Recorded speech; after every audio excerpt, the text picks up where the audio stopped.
مومن کو علمی اور دینی طور پر گفتگو کی ضرورت اس لیے ہے کہ مومن کے اندر اور ہر انسان کے اندر اس کی ہستی کے سلسلے میں مختلف قوتیں کار فرما ہیں۔ مثال کے طور پر ایک تو اس کی روح ہے اور ایک اس کا جسم ہے اور ایک اس کی عقل ہے۔ جس طرح جسم کی پرورش کے لیے جسمانی غذاؤں کی ضرورت رہتی ہے اور یہ ضرورت ہمیشہ کے لیے موجود ہے، اسی طرح روح کی پرورش کے لیے بھی ایک مخصوص غذا چاہیے، اور بالکل اسی طرح عقل کی تربیت اور پرورش کے لیے بھی ایک عقلی غذا کی ضرورت ہے۔ اس منطق کو آپ ضرور تسلیم کریں گے کہ انسان میں جسم کے علاوہ روح اور عقل بھی ہے، بلکہ ایک اور عنصر بھی ہے، وہ عشق الہی ہے۔ بے شک خدا کے عشق کی ترقی کے لیے، خدا کے عشق کی غذا کے لیے گنان ہے، گنان کسی بھی صورت میں ہو سکتا ہے۔ بالکل اسی طرح عقل کے لیے علم کی ضرورت ہے، علمی غذاؤں کی ضرورت ہے، کیونکہ مومن کی عقل کی ترقی علم سے ہے، حکمت سے ہے۔ جس طرح روح کا سکون عبادت میں ہے، اگر انسان کی ہستی سے متعلق ان تمام غذاؤں کا اہتمام ہو جائے تو مومن کامیاب ہو سکتا ہے۔ یعنی مومن کا جسم بھی درست رہے کہ اس کو کوئی بیماری نہ ہو، اس میں کوئی کمی نہ آئے، اس میں کوئی ضعف، کوئی کمزوری نہ ہو۔ اس طرح روح بھی درست رہے کہ اس کے لیے عبادت کی خوراک مہیا ہوتی رہے، اور عقل کے لیے بھی غذائیں مہیا ہوتی رہیں کہ علمی طور پر اس کو تقویت ملے، اور اسی طرح عشق کے لیے بھی خوراک ملے، جو امام کی محبت ہے، جو گنان ہے، جو نظم ہے، جو منقبت ہے۔ تو پھر مومن ان چار چیزوں کی مدد سے کامیاب ہو جاتا ہے۔ ہمارے پاک مذہب میں ان چار چیزوں کے لیے اہمیت دی گئی ہے، یعنی امام نے جسم کی صحت برقرار رکھنے کے لیے بہت سی ہدایات فرما دی ہیں، اور روح کے لیے اہتمام یہ ہے کہ عبادت بندگی اور ذکر کا سلسلہ جاری ہے، اور جمع خانے میں اس کے لیے اہتمام کیا گیا ہے۔ عقل کی غذا اس لیے ہے کہ واعظ و نصیحت ہوتی ہے، فرامین پڑھے جاتے ہیں، اور گنان میں جو علم کا حصہ ہے اس میں سے عقل کی غذا بنتی ہے، اور عشق کے لیے یہ اہتمام ہے کہ گنان پڑھا جاتا ہے۔ لیکن بات یہ ہے کہ علم جو عقل کی غذا ہے وہ اعلیٰ سے اعلیٰ ہونا چاہیے۔ جس طرح کہ جسم کی مثال میں جب ایک انسان جسمانی طور پر کمزور ہوتا ہے تو ڈاکٹر کے وہاں اس کا معائنہ ہوتا ہے اور دیکھتے ہیں کہ اس میں کیا بیماری ہے، اور یہ بھی دیکھتے ہیں کہ خوراک کیا کھائی جاتی ہے۔ جسم کی کمزوری نظر آنے کے ساتھ ساتھ ڈاکٹر یہ مشورہ دیتا ہے معائنے کے بعد، دیکھنے کے بعد، کہ اس کے لیے کیا کھانا چاہیے اور کس چیز سے پرہیز چاہیے، اور دوا کے طور پر کن کن چیزوں کو استعمال کرنی چاہیے۔ اس کا مطلب علم ہے، اور اعلیٰ سے اعلیٰ علم۔ تو ہر وقت اعلیٰ سے اعلیٰ علم کی ضرورت ہے تاکہ ہماری جو عقل ہے اس کو درست غذا مہیا ہو جائے اور ہم ترقی کر سکیں۔ اعلیٰ سے اعلیٰ علم کا ایک مطلب یہ بھی ہے کہ ہم ریسرچ کر سکتے ہیں روحانیت کے معاملے میں۔ انسان کے اندر، مومن کے اندر جو روحانی قوتیں ہیں، جو روحانی صلاحیتیں ہیں، ان کو زیادہ سے زیادہ اجاگر کرنے کے لیے ہم تجربات کر سکتے ہیں۔ اس زمانے میں جو تحقیق کا زمانہ ہے، اس زمانے میں جو ریسرچ کا زمانہ ہے، دنیا والے ہر چیز پر تجربہ کرتے ہیں، ریسرچ کرتے ہیں اور ہر چیز کو ترقی دینے کی کوشش میں ہیں، اور اس سے میدان میں ان کو بہت سی کامیابی ہوئی ہے کہ انہوں نے بہت سے نئے طریقے ایجاد کیے ہیں۔ میرے کہنے کا مطلب ہے کہ جہاں دنیا والوں نے دنیاوی علوم میں ترقی کرنے کے ساتھ ساتھ روحانیت کی طرف توجہ دی ہے، یہ سائیکک کے میدان میں ٹیلی پیتھی کے لیے کوشش کرتے ہیں اور اس قسم کی بہت سی چیزیں انہوں نے پیدا کی ہے، ان کو وہ سائنس کی حیثیت میں مانتے ہیں۔ بہرحال دیکھا جائے تو وہ روحانیت کی چیزیں ہیں، اور اگر لوگوں کا یہ حال ہے کہ وہ کسی نہ کسی صورت میں روحانی قوتوں کی طرف توجہ دے رہے ہیں، تو ہمیں کیا ہوا ہے کہ اسماعیلی ہوتے ہوئے بھی ہم اپنی روحانیت کو اجاگر کرنے کے لیے کوشش نہیں کر رہے ہیں۔ بہتر یہ ہے کہ اس زمانے میں سائنٹیفک اصول سے بھی ہم دیکھیں کہ ہمارے اندر کیا کیا قوتیں ہیں۔ مثلا کہنا یہ ہے کہ مومن جب خود کو بہت عاجز قرار دیتا ہے گریہ گزاری کے ذریعے سے، تو اس وقت اس کے باطن میں سے، اس کے اندر سے کون کون سی قوتیں ابھرتی ہیں، اس کا تجربہ کرنا چاہیے، اور تجربہ کیا گیا ہے کہ جب مومن گریہ گزاری کرتا ہے اور خود کو عاجز قرار دیتا ہے اور خود کو اپنی خودی کو فنا کرتا ہے، تو عجیب بات ہے کہ اس کے اندر سے قسم قسم کی قوتیں ابھرتی ہیں۔ ایک یہ کہ اس کے باطن میں روشنی کا آغاز ہوتا ہے، ایک یہ کہ اس کو سکون ملتا ہے، ایک یہ کہ اس کو خوشی محسوس ہوتی ہے، ایک یہ کہ وہ محسوس کرتا ہے، یقین کرتا ہے کہ اس کے گناہ معاف ہو گئے، ایک یہ کہ اس کے اندر سنجیدگی آتی ہے، بات میں لذت پیدا ہوتی ہے، اور گفتگو کا جو سلسلہ ہے وہ جاری رہتا ہے، بہت کچھ اس کو ملتا ہے، اور یہ سب کچھ ایک ہوشمند مومن سمجھ سکتا ہے۔ تو کیا اسے پتہ نہیں چلتا کہ یہاں پر ایک خزانہ ہے؟ یعنی اس قسم کی عبادت کے اندر ایک خزانہ ہے۔ کیا جہاں پر پتہ چلے کہ ایک خزانہ ہے اس میں کھوج نہیں لگانا چاہیے، اریدنا نہیں چاہیے، تحقیق نہیں کرنی چاہیے؟ مومن کو یقین ہے کہ اس قسم کی عبادت کے اندر خزانہ ہے، اور اگر قرآن کی بات کرنی ہے تو قرآن نے کس قدر تاکید کیا ہے دل سے عبادت کرنے کے لیے۔ عاجزی اور انکساری کی کتنی تعریف ہوئی ہے قرآن میں۔ امام نے اپنے مقدس فرامین میں عاجزی اور انکساری کی کتنی تعریف کی ہے، اور بڑائی اور غرور کی کتنی مذمت کی ہے۔ اور جب ہم کو یہ یقین ہے کہ عاجزانہ عبادت میں کامیابی ہے، اس کے علاوہ پیغمبروں کے طریقہ کار کو دیکھا جائے قرآن کی روشنی میں کہ ان کی عبادت کا طریقہ کیا تھا، وہ کس طرح عبادت کرتے تھے؟ کیا وہ فخر سے اور خوشی سے عبادت کرتے تھے، یا عز و انکساری سے عبادت کرتے تھے؟ کیا وہ آنسو بہاتے تھے یا ہنستے تھے؟ یہ دیکھنا چاہیے۔ جب وہ خدا کے بھیجے ہوئے ہدایت کے نمونے رہنما ہیں تو ان کے طریقہ کار کو ذرا دیکھنا چاہیے اور فرامین کو سامنے رکھنا چاہیے۔ قرآن کے علاوہ 30 50 جوان مردی میں عبادت کا طریقہ بیان کیا گیا ہے۔ امام سلطان محمد شاہ صلوات اللہ علیہ نے عبادت کے سلسلے میں جتنے ارشادات فرمائے ہیں ان کے اندر عبادت کا طریقہ ہے، گریہ گزاری کا طریقہ ہے، اور نفسیات کے جو ماہر ہیں ان سے پوچھنا چاہیے کہ انسان جب عز و انکساری کی طرف جاتا ہے تو اسے کیا رزلٹ نکلتا ہے۔ آپ کو ہر مقام سے یہی جواب ملے گا، اور اس بات میں جواب ملے گا، نفی میں نہیں، پوزیٹیو انداز میں جواب ملے گا کہ اس سے انقلاب آتا ہے، دل کو سکون ہوتا ہے۔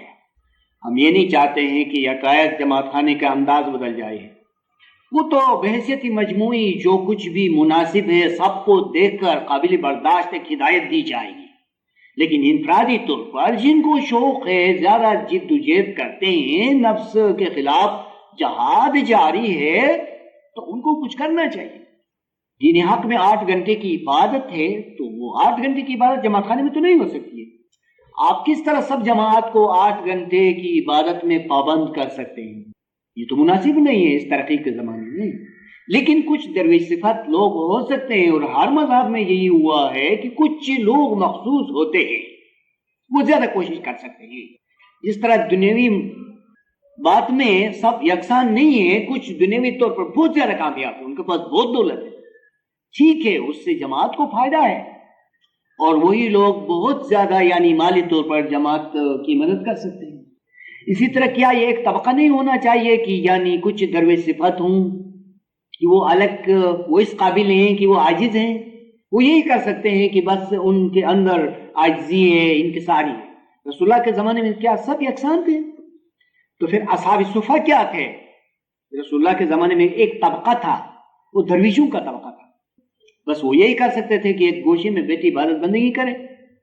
تو ہمیں تو دنیا کو بھی رکھنا ہے اور دین کو بھی برقرار دینا ہے، لیکن ہو سکتا ہے کہ ہم میں دنیوی قابلیت کم ہو اور درویشی کا ایک عنصر ہم میں زیادہ ہو، کیونکہ سب لوگ برابر نہیں ہو سکتے. جس طرح ہمیں خوشی ہے کہ ہمارے جو بھائی دولت مند ہیں، سیاست میں حصہ لینے والے ہیں اور علم میں آگے ہیں، اداروں میں ہیں اور گورنمنٹ میں کام کرتے ہیں، ان سے ہم کو فائدہ ہے.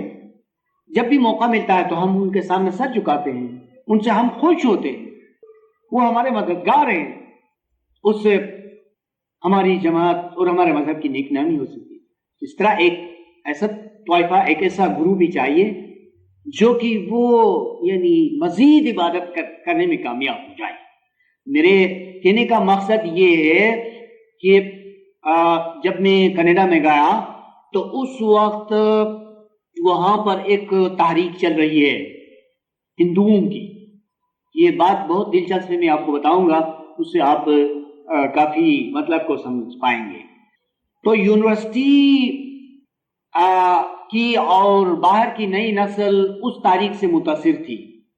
وہ ایک میڈیٹیشن کرواتے ہیں کہ ایک سیٹنگ میں $10 لیتے ہیں، اس کو ٹرانسڈینٹل میڈیٹیشن کہتے ہیں کچھ ایسا. تو کچھ ہندوؤں کے نمائندے ہیں جنہوں نے کچھ مشقیں کی ہیں اور فوری طور پر ان کو تھوڑی سی کامیابی بھی ہے اس چیز میں. ہماری جماعت کے ایک خاص طبقے کو، خصوصاً ایجوکیٹڈ اور جن کو آزاد خیالی ہے، جو یعنی سوچنے میں فری ہو سکتے ہیں اور ہونا چاہیے، وہ اس چیز سے متاثر تھے. اب جماعت کے اس افراد کو کس طرح مطمئن کیا جائے؟ میں آپ سے سوال کرتا ہوں. اور آپ کے یہاں کوئی مشق نہیں ہے، کوئی عبادت نہیں ہے، کوئی پرائیویٹ کی چیز کوئی نہیں کر سکتا اور اس پر پابندی ہے، تو آپ ریسرچ نہیں کر سکتے ہیں اور تجربہ نہیں کر سکتے ہیں اور بالکل لکیر کے فقیر ہو کے بس رہ سکتے ہیں. یہ تو پھر آپ سے تمام قوتیں سلب کی گئی. تو وہاں پر مسئلہ ہوا، میں ان کو کس طرح سے مطمئن نہیں کر سکتا تھا سوائے اس کے کہ میں یعنی ایک مجلس منعقد کروں اور اس میں روحانیت کی مشقیں کر کے ان کو متاثر کروں. اور مولا کی مہربانی سے میں اس کام میں کامیاب ہو گیا. میں نے کچھ ان کو مشقیں بتائی اور کچھ اس قسم کی گریوزاری یا اس قسم کی عبادت اور ایسی پرائیویٹ چیزیں میں نے جب ان کو بتائی تو وہ مطمئن ہو گئے اور انہوں نے کہا کہ الحمدللہ ہمارے مذہب میں سب کچھ ہے. کیا یہ فضول چیز ہے؟ نہیں. تو میرے کہنے کا مطلب اور کچھ نہیں ہے، بس یہی ہے کہ آپ کو یقین دلانا ہے، آپ کو اطمینان دینا ہے، اور کوئی مقصد نہیں ہے کہ آپ جو کچھ کام کرتے ہیں وہ صحیح ہے. یہ ایک پرائیویٹ چیز ہے. پابندی اس چیز پر ہونی چاہیے جو بری ہے، جو باعث بدنامی ہے، جس سے یعنی برائی پھیل سکتی ہے، اس پہ پابندی ہونی چاہیے. جو عبادت ہے، جو بندگی ہے، کوئی شخص 8 گھنٹے سے لے کر 16 گھنٹے تک یہ عبادت کر سکتا ہے. خدا نے قرآن میں فرمایا کہ وَاذْكُرُوا اللَّهَ ذِكْرًا كَثِيرًا لَعَلَّكُمْ تُفْلِحُونَ. خدا کی یاد کثرت سے کیا کرو، بہت زیادہ خدا کی یاد کرو. تو درست ہے. اور جہاں تک جماعت خانی کی عبادت ہے وہ ضروری ہے اور بہت لازمی، لیکن امام بحثیت مجموعی جو فرامین فرماتے ہیں سب جماعتوں کو دیکھ کے، ان کی مجبوریوں کو دیکھ کے، دنیا کی ترقی کو دیکھ کے، کاروبار کو دیکھ کے، کسی بیمار کو بھی دیکھ کے، کسی بوڑھے کو بھی دیکھ کے، اور کسی ایسی ماں بہن کو بھی دیکھ کے، جس کے گھر میں بچے رو رہے ہیں، ان سب کو دیکھ کے ایک فرمان فرماتے ہیں جو سب کے لیے قابل عمل ہو، جو سب کے لیے قابل برداشت ہو، تو امام بحیثیت مجموعی ایسا فرمان فرماتے ہیں۔ لیکن انفرادی طور پر آپ اگر امام سے اپروچ کریں اور کوئی مزید ہدایت اپنی ذاتی ترقی کے لیے طلب کریں تو مولا آپ کو امام ہدایت دے سکتے ہیں، اجازت دے سکتے ہیں، اس میں بلائیے کہ بحیثیت مجموعی جو فرمان ہے وہ الگ ہے، انفرادی جو ہدایت ہے وہ الگ ہے۔ میرے کہنے کا مطلب یہ ہے کہ اس میں بہت ترقی ہے، میرے کہنے کا مطلب یہ ہے کہ اس میں بہت فائدہ ہے۔ ابھی آپ نے تھوڑی دیر کے لیے گریوزاری کی، میں سمجھتا ہوں، مجھے یقین ہے کہ بہت سے دل صاف ہو گئے، بہتوں کو سکون حاصل ہو گیا۔ ان الفاظ کے اندر پالشنگ تھی، ان الفاظ سے دلوں کی دھلائی ہوتی تھی، باطن کی تطہیر ہو جاتی تھی۔ مجھے معلوم ہوا، میں جانتا تھا، مجھے یقین ہے ہمیشہ ایسا ہوتا ہے، اطمینان سے، مناجات سے، گریوزاری سے، تسبیح سے اور باہم مل کر اخلاص اور محبت سے جب ہم مولا کو پکارتے ہیں، خصوصاً ایک ایسے مقام میں جہاں ہم کو کوئی خوف نہیں ہے کہ کسی کو ہماری آواز سے تکلیف ہوتی ہے، جب ہمارے احساسات فری ہوتے ہیں تو ہم یکمن ہو کے خدا کی طرف متوجہ ہو جاتے ہیں، عبادت کرتے ہیں، بندگی کرتے ہیں، تو اسے یقیناً ہم کو سکون آتا ہے۔ دیکھیے، ہفتے بھر میں آپ کام کاج کرتے ہیں، گھر کا یا کاروبار کا، تو ایک دن آپ ضرور کسی باغ میں، کسی سبززار میں سیاحت کرتے ہیں۔ کیوں؟ اس لیے طبیعت کو خوش کرنا ہے۔ یہ تو طبیعت کی بات ہو گئی۔ اس طرح یہ بھی ایک علاج ہے کہ اپنے دل کو روحانی مسرتوں سے نوازیں، اپنی باطن کو ذرا پاک اور پاکیزہ کریں۔ ہم ہاتھ منہ صبح 2-3 دفعہ دن کو دھوتے ہیں، لیکن باطن کو بھی کبھی دھونا چاہیے۔ اور باطن کس طرح دھویا جاتا ہے؟ اس طرح۔ تو مزید ترقی کے لیے اور دوسری بات یہ ہے کہ بہت سے مومنین کی روحانی ترقی رکی ہوئی ہے، جس سے بعض دفعہ امام کو بھی دکھ ہوتا ہے، اور امام کو تکلیف ہوتی ہے کہ چٹھی بدلنے میں اور اس میں اس میں مہمانیاں گزاری جاتی ہیں کہ یا مولا ہماری روحانی ترقی نہیں ہو رہی۔ اور بعض دفعہ کسی مومن کی طرف سے یہ بھی ممکن ہے کہ اس کو بدگمانی ہو، 100 میں سے نہیں تو 1000 میں سے کسی کو بدگمانی یہ ہو کہ اب اس میں کیا ہے، ہم نے اتنے عرصے تک بڑے کام کو لیا، اس سے ہم کو فائدہ نہیں ملا۔ مثال کے طور پر ہم دسوند دیتے ہیں، جماعت خانے کی حاضری میں ہم باقاعدہ ہیں، صبح بھی اٹھتے ہیں، پھر بھی ترقی نہیں ہے۔ تو ایسے شخص کے دل میں کیا کوئی بدگمانی پیدا نہیں ہوگا؟ کیا اس جو بڑے کام کے متعلق ہم میں احترام ہونا چاہیے اس میں کمی نہیں آئے گی؟ اور امام کے متعلق ہمارا جو احترام ہے اس میں کمی نہیں آئے گی؟ یہ کیوں ایسا ہے؟ کس کی وجہ سے؟ ہماری خود کی وجہ سے ہے کہ ہم اصولات کے مطابق عبادت نہیں کر سکتے ہیں اور کوشش نہیں کر سکتے ہیں، اپنے من کی پاکیزگی نہیں کر سکتے ہیں، گریوزاری نہیں کر سکتے ہیں۔ تو یہ قیاس اور یہ مثال اس لیے میں نے پیش کی کہ اس قسم کے سوالات ہمارے سامنے ضرور آتے ہیں دوران سفر، اور ادھر ادھر جب ہم جماعتوں کے ساتھ گفتگو کرتے ہیں تو وہ یہی شکایت کرتے ہیں کہ ان کا دسوند درست ہے، وہ صبح و شام عبادت میں حاضری بھی دیتے ہیں اور نورانی عبادت میں بھی وہ باقاعدہ ہیں، لیکن اس کے باوجود ان کی ترقی نہیں ہو رہی ہے۔ تو یہ گویا کہ یعنی دین کے خلاف ایک شکایت ہے، حالانکہ وہ جس طرح سوچتے ہیں وہ صحیح نہیں ہے، کمی ہے۔ بہت سو نے ہمیں لکھ کر سوال دیے اور ان کے سوال سے یوں لگتا ہے جیسا کہ وہ صحیح ہے عبادت میں، حالانکہ وہ صحیح نہیں ہے۔ قاعدے میں، قانون میں وہ جس شان سے عبادت کرنا چاہیے نہیں کر سکتے ہیں۔ صبح کی بات تو ہمیں ایک بہت بڑے مشنری نے ڈائمنڈ جوبلی کے زمانے میں جماعت میں واعظ سنایا۔ وہ کہتے تھے کہ ایک وقت میں ایک مومن حضرت مولانا امام سلطان محمد شاہ صلوات اللہ علیہ کے حضور میں آئے اور انہوں نے اپنے متعلق شکایت کی گزارش کرنے لگے کہ یا خداوند آپ کو ظاہر و باطن معلوم ہے کتنے برس سے میری کچھ روحانی ترقی نہیں ہو رہی ہے. تو امام تھوڑا سا جلال میں آ گئے، کہنے لگے کہ بتاؤ اس میں تمہارا قصور ہے یا ہمارا. کہنے لگے کہ اس میں یا تو تمہارا قصور ہے یا ہمارا. مولا نے اس مطلب کو شارٹ کیا اور بہت ہی مختصر کیا. اس میں یا تو تمہارا قصور ہے یا میرا قصور ہے. یعنی یا تو یہ ہے کہ میں نے جو تم کو اسم اعظم دیا ہے اس میں کوئی تاثیر نہیں، کوئی معاوضہ نہیں ہے، یا یہ ہے کہ تم نے جس شان سے کرنا چاہیے اس شان سے نہیں کیا. تو اتنے میں وہ مومن رو پڑے اور آنسو بہانے لگے اور زاروں قطار رونے لگے. کہنے لگے کہ یا خداوند غلطی میری ہو سکتی ہے، قصور میرا ہو سکتا ہے، آپ کا. پھر مولا نے اس کو بتایا کہ دیکھو تم میں یہ عیب ہے. وہ عیب اس کو بتا دی. تو مطلب کی بات یہ ہے کہ کیا اس پر گفتگو نہیں ہونی چاہیے، کیا اس پر ڈسکس نہیں ہونے چاہیے، کیا اس کی مشقیں نہیں ہونی چاہیے. پرائیویٹ میں ایک شخص کالج یونیورسٹی میں اسٹوڈنٹ ناکام ہوتا ہے اور رزلٹ میں اس کے نمبر بہت کم آتے ہیں، تو اس کا کیا علاج ہونا چاہیے؟ یہ ہونا چاہیے کہ اس کے لیے ٹیوشن ہو، یہ ہونا چاہیے کہ وہ کچھ دوسرے اسٹوڈنٹس کے ساتھ مل کے بیٹھیں، ڈسکس کریں، یا کسی استاد کی مدد لیں. لازمی ہے کہ اس کے اچھے نمبر آئیں گے. یہی بات ہے، ہم جو پرائیویٹ مجلس کرتے ہیں اس کا مقصد ہی یہ ہے کہ ہم عبادت میں آگے بڑھیں، بندگی میں آگے بڑھیں.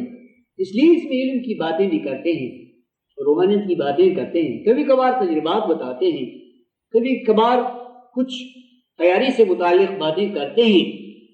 اس سے میرے خیال میں شکوک دور ہو سکتے ہیں، مدد مل سکتی ہے، اور اس سے مومن کی عقل میں، اس کے شعور میں، اس کے عقیدے میں نکھار آ سکتا ہے. پھر مان سکتا ہے کہ اگر قصور ہے تو مومن کا اپنا، کوتاہی ہے تو اس کی اپنی، دین کا کچھ نہیں، بڑے کام کا کچھ نہیں. مولا تو ہر وقت مہربان. مولا چاہتا ہے کہ مومن ترقی کرے، مولا چاہتا ہے کہ اس کی روحانی اولاد کی ترقی ہو. مولا چاہتا ہے، لیکن اس چاہنے کے باوجود یہ کام کیوں نہیں ہوتا ہے؟ جب مولا کا ارادہ ہے تو ہونا چاہیے. ظاہر ہے کہ جو کچھ ہمیں کرنا چاہیے وہ ہم سے نہیں ہو رہا ہے. ہمارا بھی کچھ حصہ ہے اس میں، ہم ایسے فضول نہیں ہیں. ہم ایک ہستی ہیں، ہم کو طرح طرح کی قوتیں اور صلاحیتیں مل گئی ہیں، اور افسوس کا مقام یہ ہے کہ ہم اپنی صلاحیتوں سے کام نہیں لے رہے ہیں. یہی شکایت. اگر مومن کو پتہ چلتا کہ اس کے اندر کیا کیا قوتیں ہیں، کیا کیا صلاحیتیں ہیں، تو میں سچ کہتا ہوں کہ وہ آرام نہیں لیتا. اگر وہ باخبر ہوتا، اپنی قوتوں سے، اپنی صلاحیتوں سے واقف ہوتا، تو وہ ہمیشہ اپنے اندر یہ تڑپ رکھتا کہ ان صلاحیتوں سے کام دے. پرندے کو پتہ ہے کہ اس میں پرواز کی قوت ہے تو اڑتا ہے. جب اس کو علم نہ ہو تو وہ کیسے اڑے؟ تو ہمیں پرواز کی قوت دی گئی، یعنی ہم روحانی طور پر خود کو آگے بڑھا سکتے ہیں، خود کو آگے بڑھا ہر معنی میں اور ہر لحاظ میں. تو ہم کو روحانی لشکر قرار دیا گیا ہے. کس معنی میں؟ اگر ہم میں کچھ قوتیں، صلاحیتیں نہیں ہوتی تو ہم کو لشکر قرار نہیں دیا جاتا. آپ میں سے بہت سے حضرات سن چکے ہوں گے کہ یعنی جو بڑے کام میں ہوتے ہیں اور جن کو بڑا کام دیا جاتا ہے ان کو روحانی لشکر کہا جاتا ہے. اور روحانی لشکر جنگ کے بغیر، جہاد کے بغیر لشکر کے کچھ معنی نہیں. شاید کوئی جنگ ہے لہذا آپ کا نام لشکر ہے. تو جنگ کون سی؟ یہی نفس کے خلاف. نفس کے خلاف جو جہاد ہے، اس جہاد کی وجہ سے آپ روحانی لشکر ہیں. جب آپ امام کا روحانی لشکر ہے اور امام اس لشکر کا ہائی کمان ہے اور اس کا مالک ہے، اس کا اعلیٰ اختیار ہے، تو پھر آپ کو ایک سپاہی یا ایک مجاہد کی حیثیت سے کام کرنا چاہیے. وہ یہ کہ ہمیں اپنے نفس کے خلاف جنگ لڑنی ہے. تو اس سے مومن کی صلاحیتوں میں کمی آتی ہے، جبکہ وہ یہ تصور رکھتا ہے کہتا ہے کہ میری قسمت، میری تقدیر، مقدر معلوم نہیں کیا ہے، مولا کی مرضی. جو چیز ہمیں دی گئی ہے اگر اس کو مولا کی مرضی پہ ڈالیں تو مولا اسے خوش نہیں ہوتا ہے. مولا نے اپنے اختیار سے جو کام، جو قوت، جو فریضہ ہمارے اختیار میں کر دیا ہے اس کو تسلیم کرنا چاہیے.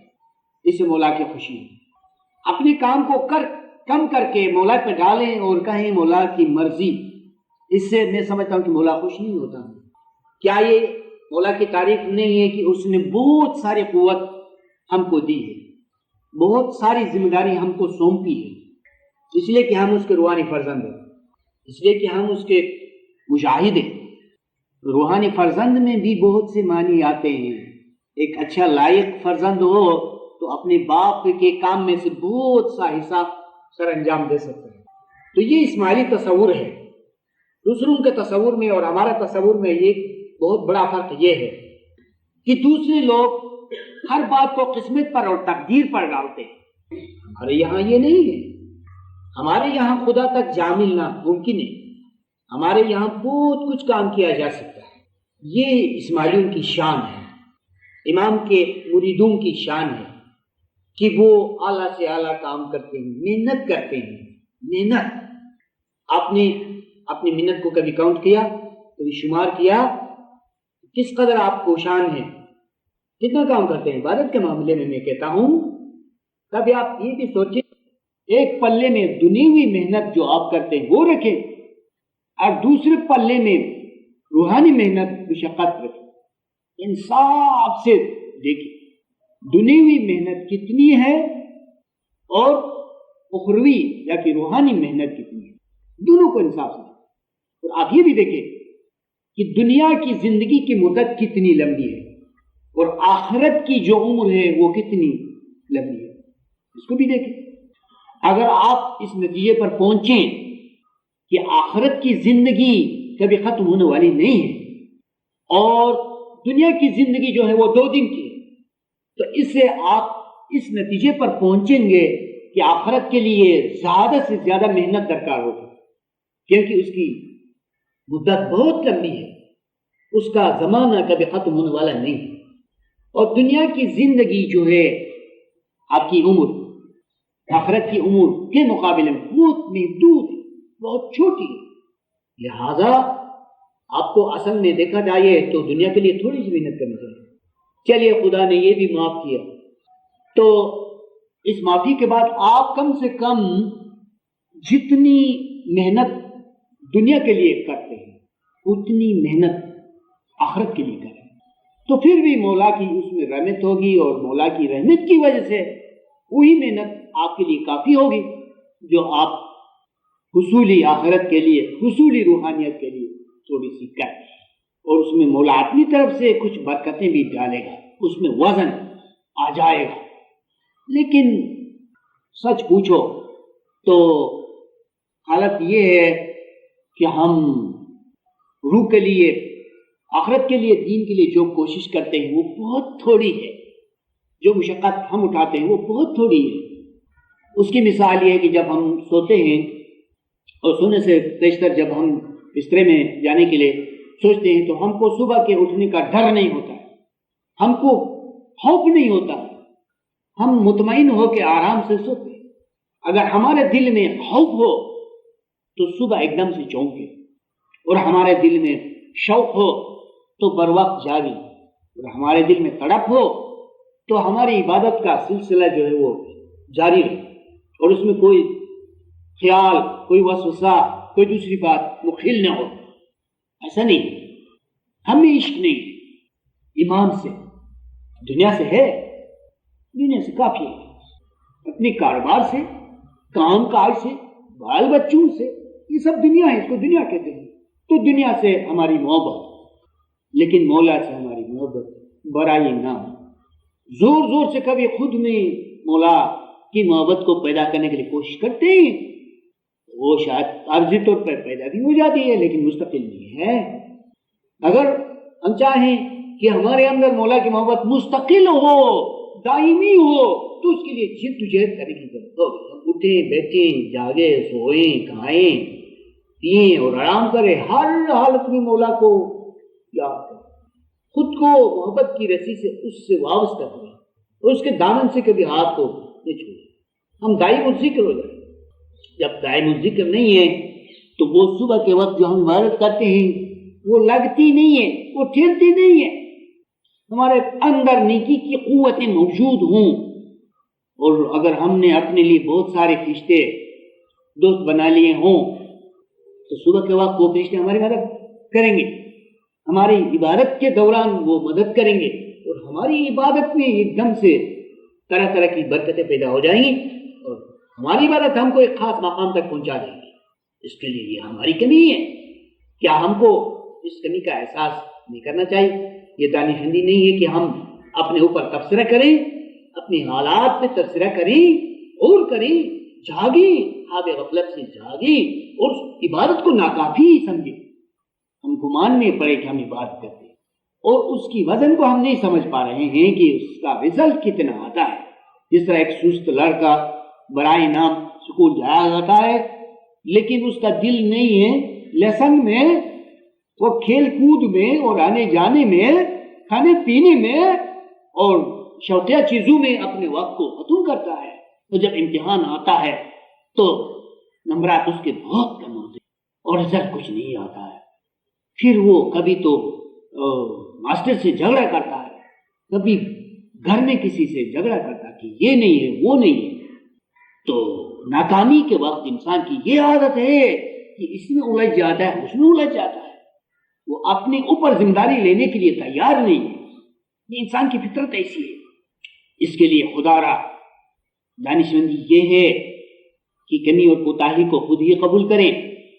دیکھیں شروع میں کیا ہوا, شیطان اور آدم کے درمیان جو جھگڑا ہوا تھا, آدم نے چھوٹی سی غلطی کی اپنے اوپر لیا, اور شیطان نے کیا کیا, بس خدا سے حجت بازی شروع کی. کہا کہ نہیں یہ نہیں ہو سکتا تھا, وہ نہیں ہو سکتا تھا, یہ ایسا تھا, وہ ایسا تھا. تو خدا کے ساتھ اس نے بحث شروع کی. دیکھا کہ شیطان نے اور آدم نے کیا فرق ہے. آدم نے آنسو بہائے, چھوٹی سی غلطی کی, اس غلطی میں بھی حکمت تھی, اس میں بھی آبادی تھی. دنیا میں نہ آتے تو اتنی ساری نسل انسان آباد نہ ہوتی, اتنا سارا جہان پر رونق نہیں ہوتا. اس کے باوجود اس نے تسلیم کیا کہ اس سے غلطی ہو گئی, رویا, بہت رویا, بہت رویا, بہت رویا. اگر ہم سے غلطی نہ بھی ہو تو ادب کا تقاضا یہ ہے کہ ہم خود کو قصوروار قرار دیں. اور جب ہم کہتے ہیں کہ مولا کا اختیار ہے, یا اگر ادب کے طور پر کہتے ہیں تو صحیح ہے. اگر ذمہ داری سے ہم خود کو سبکدوش قرار دینا چاہتے ہیں بات صحیح نہیں ہے. اور اگر کوئی نیکی ہم سے بنتی ہے تو اس کو بھی مولا سے منسوخ کرنا یہ تو ادب ہے.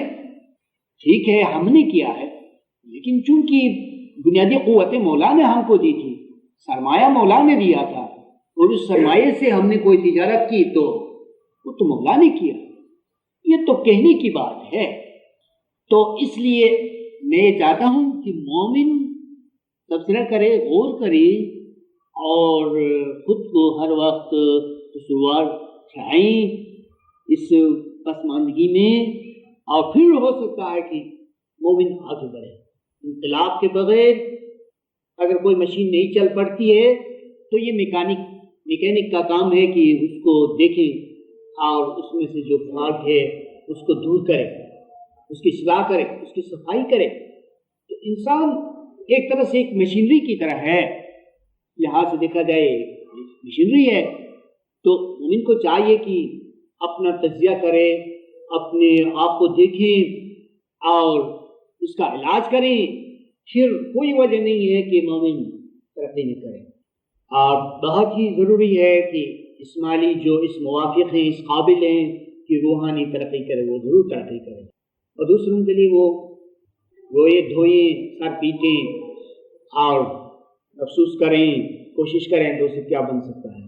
اور جو بن سکتا ہے تو یہاں بن سکتا ہے, یعنی اسماعیلیوں کے یہاں, چونکہ ان کا امام ہے, چونکہ ان کے یہاں نور کا ایک سرچشمہ ہے, چونکہ ان کے یہاں روحانی طبیب ہے, چونکہ ان کے یہاں سب کچھ ہے, دولت ہے, نعمت ہے, چونکہ یہ سچ پنتھ پر چل رہے ہیں تو منزل مقصود کو پہنچنا عجب نہیں ہے, وہ بہت ممکن ہے.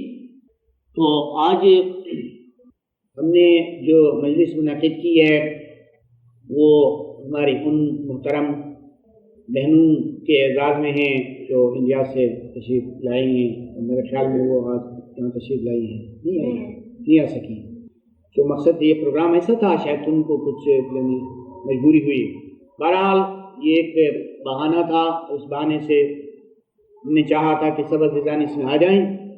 تو اور اچھا ہوا کہ آپ اتنے آئے، اس تعداد میں آئے، اور اس سے انشاءاللہ فائدہ ہوگا. اور اگر کوئی اس عبادت کے بارے میں، علم کے بارے میں کوئی سوال ہو جس کو حل کرنا چاہے تو آپ سوال کر سکتے ہیں. ایسا ہے کہ دنیا میں جو تکالیف آتی ہیں، ان تکالیف کے سلسلے میں صورتحال یہ ہے کہ انبیاء و اولیاء کبھی تکالیف سے گریز کرنے کی کوشش نہیں کرتے ہیں. یہ ان کا مقام ہے. وہ جانتے ہیں کہ ان کی عظمت و بزرگی کا ثبوت اور ان کی ترقی اور خدا سے قربت و نزدیکی اسی میں ہے کہ ان پر زیادہ سے زیادہ بلائیں نازل ہو جائیں. وہ جانتے ہیں. لیکن مومنین چونکہ انبیاء و اولیاء کے مقام پر نہیں ہوتے ہیں، اور وہ صرف مومنین ہی کے مرتبے پر فائز ہو سکتے ہیں، لہذا وہ اگر چاہیں تو بلاؤں سے پناہ مانگ سکتے ہیں اور خدا کی امان میں ہونے کے لیے دعا گزار سکتے ہیں. اس سے کوئی فرق نہیں پڑتا ہے. اور اگر کوئی تکلیف ہے تو اس کے بارے میں یہ جاننا کہ وہ کس قسم کی تکلیف ہے. کیا وہ ہماری تقصیرات، ہماری غلطیوں کی وجہ سے ہے، یا خالص اللہ کا امتحان ہے؟ اس کے جاننے کے لیے بھی کوئی بات نہیں ہے. اگر ہم اس وقت اپنے گناہوں کی طرف توجہ دیں تو یہ ایک ادب ہے. ہمیں یہ نہیں کہنا چاہیے کہ ہمارا کچھ قصور نہیں ہے، یہ محض اللہ کا امتحان ہو رہا ہے. اس سے زیادہ فائدہ نہیں ہے. زیادہ فائدہ اس میں ہے کہ ہم خود کو قصوروار ٹھہرائیں، وہ کہ وہ یعنی خدا کی طرف سے امتحان ہو یا آزمائش ہو. لیکن ہمیں اس کو یوں لینا چاہیے کہ جیسا کہ ہمارے گناہوں سے یہ امتحان ہو رہا ہے، یہ تکلیف آ رہی ہے. اس سے ہم کو فائدہ ملے گا. جس طرح کہ آدم علیہ السلام نے خود کو قصوروار ٹھہرایا کیونکہ وہ پیغمبر تھے، اور پیغمبر کو ایسا کام کرنا چاہیے کہ جس میں امت کے لیے مثال ہو، ہدایت ہو، اور جس سے نمونۂ عمل پیش ہو سکے. اس طرح ہمیں اس کے جاننے کی ضرورت نہیں ہے کہ جو ہم پر تکلیف گزر رہی ہے وہ کس نوعیت کی ہے. اور زیادہ سے زیادہ ہم اگر چاہیں تو ہر پہلو سے اس میں عبادت ہی کو کر سکتے ہیں. تو کبھی اگر ہم کو گمان گزرے کہ امتحان ہے تو ہم اس میں ثابت قدمی کے لیے خدا سے دعا مانگے، اور کبھی ہم کو لگے کہ یہ ہمارے فلان گناہ کی وجہ سے ہیں تو اس میں ہم خدا کے سامنے گڑ گڑائیں اور توبہ کریں. تو ہر حالت میں بندگی چاہیے، پستی چاہیے اور گریہ اتارے. تو یہ ہے وہ ان کی ترقی جو ہے وہ اصلاً روحانی ترقی نہیں ہے، وہ یعنی سفلی قسم کی روحانیت ہے. روحانیت دو قسم کی ہوتی ہے، ایک اعلیٰ قسم کی روحانیت ہوتی ہے، ایک ادنا قسم کی روحانیت ہوتی ہے. جو ادنا قسم کی روحانیت ہوتی ہے وہ کسی دنیوی غرض میں استعمال ہو سکتی ہے. جس طرح کے جادوگر لوگ جادو کرتے ہیں وہ بھی ایک قسم کی روحانیت ہے، لیکن اعلیٰ نہیں ہے، ادنا ہے، لہذا وہ استعمال ہو سکتی ہے، وہ سالب نہیں ہوتی ہے. اور اعلیٰ ہے تو وہ اعلیٰ روحانیت جو ہے وہ سلب ہو سکتی ہے. سلب ہو سکتی ہے کیونکہ اعلیٰ روحانیت کا مقصد یہ نہیں ہے کہ دنیوی کام میں اس کو استعمال کیا جائے. جو ادنا قسم کی روحانیت ہے وہ خود ادنا ہی ہے، لہذا وہ ادنا مقامات پر استعمال ہوگی. ایسی بہت سی چیزیں ہیں جو دنیوی مقاصد میں استعمال ہوتی ہیں روحانیت کی. اس لیے ٹرانسڈینٹل میڈیٹیشن یا جو کچھ بھی انہوں نے نام رکھا ہے وہ سفلیات میں سے ہیں. تو